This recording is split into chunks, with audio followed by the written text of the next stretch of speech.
Hello students, तो अब हम कर रहे हैं क्वेश्चन नंबर थर्ड। और क्वेश्चन नंबर थर्ड में हमको गिवन है इन फिगर, ये जो फिगर गिवन है इसमें if parallel P Q is parallel to S T, ये हमको गिवन है। ठीक है, P Q is parallel to S T and angle P Q R is given to 110 and R S T is given to 130, right? And what we have to given, find Q R S and we have to find Q R S, means ये वाला angle हमको find करना है। ठीक है, अभी यहां पर हमको एक हिंट गिवन है, draw a line to parallel S T. एक लाइन हमको पैरेलल ड्रॉ करना है, किसके पैरेलल? एस टी के। थ्रो पॉइंट आर, कहां से ड्रॉ करना है? पॉइंट आर से। इस पॉइंट आर पर हमको एक लाइन ड्रॉ करना है। ठीक है, तो ये हमने लाइन ड्रॉ कर दी, इसके पैरेलल नहीं दिख रही होगी आपको, ये हमने इसके पैरेलल एक लाइन ड्रॉ कर दी। ठीक है, चलो इसको भी नाम दे देते हैं, हम ए बी नाम दे देते हैं। आप चाहो तो एम एन भी दे सकते हो, पी क्यू भी दे, सॉरी पी और क्यू तो है यहाँ पर। ठीक है, जो यहाँ पर है वो नाम मत देना, बाकी उसके अलावा कोई भी नाम दे देना। ठीक है, अब देखो, अब हम इस क्वेश्चन को करना स्टार्ट करते हैं। यहाँ पर आपको एक बात समझना पड़ेगी कि यदि एस टी लाइन के पैरेलल पी क्यू है, ठीक है, और एस टी लाइन के पैरेलल ही ये वाली लाइन भी है, तो ये दोनों लाइन भी आपस में कैसी होगी? पैरेलल होगी। कैसी होगी? पैरेलल होगी। अब ध्यान से समझो आप, अब हम जो चीज लगा रहे हैं वो देखो। सॉल्व क्वेश्चन नंबर थर्ड है, तो सबसे पहले हम लिखेंगे गिवन। गिवन में angle P Q are given हमको 110 और एंगल आर एस टी हमको गिवन है 130 और एंगल क्यू आर एस हमको फाइंड करना है। ठीक है, तो लगाते हैं हम एंगल। यहां पर देखो ये दोनों लाइन पैरेलल है। ठीक है, जैसे सपोज दैट यदि इस लाइन को मैं डैश डैश करके बढ़ाता तो ये कुछ इस तरीके से बढ़ती, राइट? इस तरीके से बढ़ती, और ये दोनों लाइन कैसी हो गई? पैरेलल। ठीक है, अब ये पैरेलल हो गई तो इस लाइन को बहुत ध्यान से देखो, इस लाइन को, ये ट्रांसवर्सल नहीं है क्या? ये ट्रांसवर्सल है। ठीक है, और मैंने आपको बताया था कि जब दो लाइन पैरेलल होती है और एक लाइन उनको इंटरसेक्ट करती है तो उनके भी, उन दोनों लाइन, जो दो पैरेलल लाइन है, उनका जो ट्रांसवर्सल होता है उसके सेम साइड, एक ही साइड के बने दो एंगल का सम कितना होता है? 180। ये मैं प्रीवियस वीडियो में बता चुका हूं। तो यहां पर लिखना वी नो दैट। ठीक है, हमको क्या पता है? Angle P Q R plus angle Q R A. देखो ये वाला एंगल और ये वाला एंगल, इन दोनों एंगल का सम कितना होगा? 180। ठीक है, अब रीजन भी जरूरी है, तो रीजन को interior angles on the same side of transversal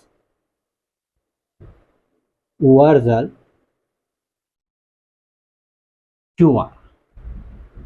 कौन सी लाइन है वो? क्यू आर वाली लाइन।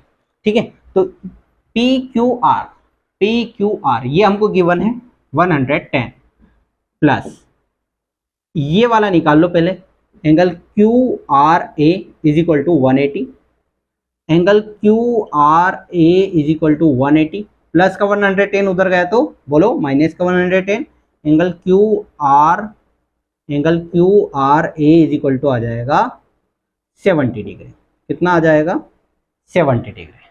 आई होप आपको इतना अच्छे से समझ में आया होगा। अभी ये जो प्रॉपर्टी है यही मैं इस लाइन पर भी लगाऊंगा। देखो अब ये भी तो लाइन है, ठीक है, और ये इसके पैरेलल है। चलो इसको तो मैं रफ कर देता हूं ताकि आपको कंफ्यूजन नहीं हो।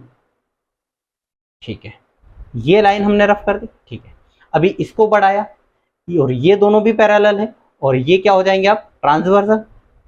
तो इसके भी इधर के साइड के एंगल का सम कितना होगा? 180। तो यहीं पर मैं लिखूंगा now angle T S R plus angle S R B is equal to 180। और सेम लाइन को इंटीरियर वाली, ये सेम लाइन आपको यहां पर लिख देना है, ठीक है, सेम लाइन। बस यहां पर क्यू आर की जगह आप क्या लिखना है, एस आर, क्योंकि लाइन एस आर हो गई। अच्छा, ये वाला एंगल हमको 130 का गिवन। अब मैं इसको रफ कर रहा हूं, ठीक है, नोट कर लेना आप लोग, ठीक है, वो लाइन लिख लेना आप, पॉज करके नोट कर लेना। एस टी एस आर, इसकी वैल्यू कितनी गिवन है हमको, 130 plus angle S R B is equal to 180, ये हमारे पास है नहीं, तो angle S R B is equal to 180 plus का 30 इक्वल टू उधर जाएगा तो माइनस का 30, इन दोनों को माइनस करेंगे तो 50, तो angle S R B is equal to कितना आ जाएगा, 50। अभी ये दोनों एंगल क्यों निकाले, इनका क्या काम है, तो देखो यहां पर आ गया 70 और यहां पर आ गया कितना, 50। इस पॉइंट पर हम लगाएंगे लीनियर पेयर, क्योंकि ये पूरी लाइन ड्रॉ की है हमने, पैरेलल लाइन ड्रॉ की है, तो इस पॉइंट पर लगाएंगे हम लीनियर पेयर, जिससे हमारा बीच वाला एंगल आ जाएगा।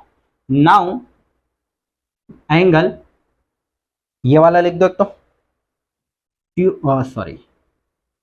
Q R A, angle Q R A plus angle Q R S plus angle S R B plus angle S R B is equal to 180। Reason लिखना लीनियर पेयर, ठीक है। आपको reason लिखना बहुत कंपलसरी है। Reason लिखना इसलिए compulsory है क्योंकि जो कॉपी चेक करता है वो यही चेक करता है कि ये चीज आपने कैसे लिखी, ठीक है। और रीजन लिख दोगे तो समझ जाएगा कि हाँ आपको पता है।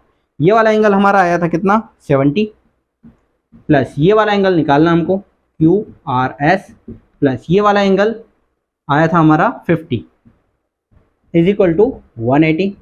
इन दोनों को प्लस करो तो 120 plus angle Q R S is equal to 180 plus का 120 इक्वल टू उधर जाएगा तो माइनस का Q R S is equal to 180 minus का 120, और इन दोनों को माइनस करेंगे तो यहां पर हमारा एंगल आएगा angle Q R S is equal to 60 degree.